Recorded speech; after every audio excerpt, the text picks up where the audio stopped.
Hi, my name's Anthony. Today we are going to start a week of painting a big painting in a small space.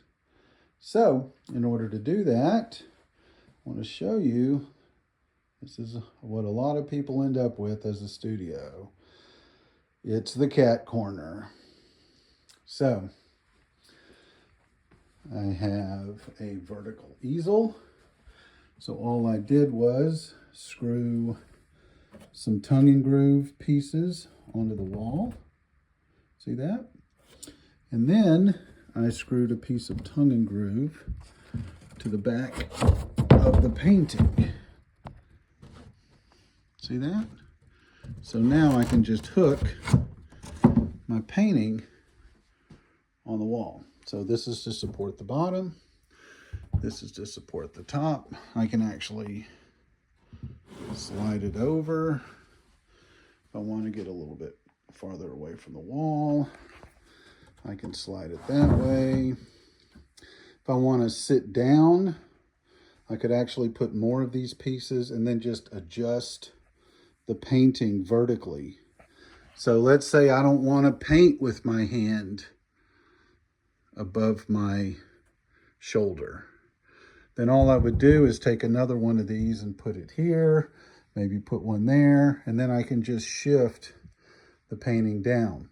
Alternately, this board is just screwed into the frame of the painting. So I could take the painting down, take that off and move it, but that would, if I have a wet painting, it's not really a good idea. So the best idea is to just have multiple of these, and this is just standard tongue and groove board. So you could put 10 of them for a wall easel. Now, I created a low risk composition. So this is 24 by 36. It's a monumental cup, a lot of verticality, a lot of atmospheric, a little bit of diagonal. So there's going to be a lot of very straightforward vertical and horizontal brush strokes. As we move back into the background, we'll use smaller brushes. We'll make it more atmospheric. As we move forward, we'll make it more detailed. We'll add real crispiness to this edge and real crispiness to that cup. It's going to pull it forward. And then the organic aspects will be outside the window, maybe a little bit in this fruit, and then obviously in this, right? So this is a false color. We have blues over here. We have some violets up in here. It's basically a color study, which is pretty straightforward. It's something that you can make a lot of mistakes with. So now how do we transfer that image so that we can faithfully represent it over here? The answer is one of these. So every 1 inch, 2 inches, whatever, hold up, you drop a line.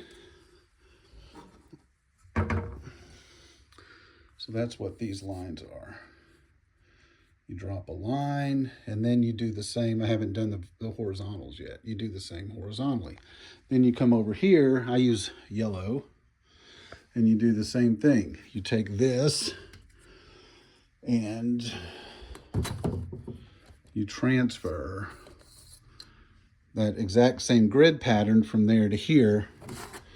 Then I can look at this and say, okay, now I know where this edge is. I know where this is vertically, horizontally. I know what angle this is going to be running at. So I can place all my elements. So that'll be the next thing I do, is place the elements. Then we do the painting, which I do a Mark Carter method of mixing the color. So the palette has a neutral background. This is a terrible palette, but it should have the same neutral background as this, but it doesn't. But anyway, so I mix my color here, and then I can find exactly where I'm putting that color on the painting, and I can actually hold it up and say, is that exactly the right value? Is that the right color? Is that the right tone? And if it is, then I can come over here, put the mark, or put the field or whatever I want to do. And then, so I'm placing, see, this is not the right color for that, but the lighting in here is not optimal for this. But see, is that too light or too dark? Is that too light or too dark? Is that too light or too dark? Is that too brown or is that too blue? Is that too green? Is that too red? So it's how you do your color matching. So you get, and you can do this at a ratio where this original picture doesn't have to be the same size. I like to make it the same size. I just go down to Office Max, have them print it. So I can do a 1-to-1 transfer. I can check my colors. I can trust myself that if I put that color in this spot, even if I don't know anything else about the painting, it's right. And then I can walk away from it and do the next color in the next spot. And then just build up from light to dark. So, except I'll do the near the end. This is going to be a little bit more painterly. We'll see. So this project should take a few days. It's not that complicated of a project. So it's evening now, but I have tomorrow and then Tuesday I'm off all day. So in those 2 days, I'll probably get 90%, a bunch of it knocked out. All right, so that's the setup for a tiny little corner stuck in the middle of a back room where you can paint. I didn't cover the lighting because this place is not lit properly, but if you watch Mark Carter's videos, Dromix Paint, he'll show you how to set lighting up, and he says you want to have black walls and all this kind of stuff. Well, people can't do that. We can do this. This is what we can do. So that's what we're going to be doing as a project. 24 by 36, 24 by 36, the whole palette, all of my equipment is right here, and a stool. This whole space is, 36 square feet. And the cat can watch. Let's see how it works out.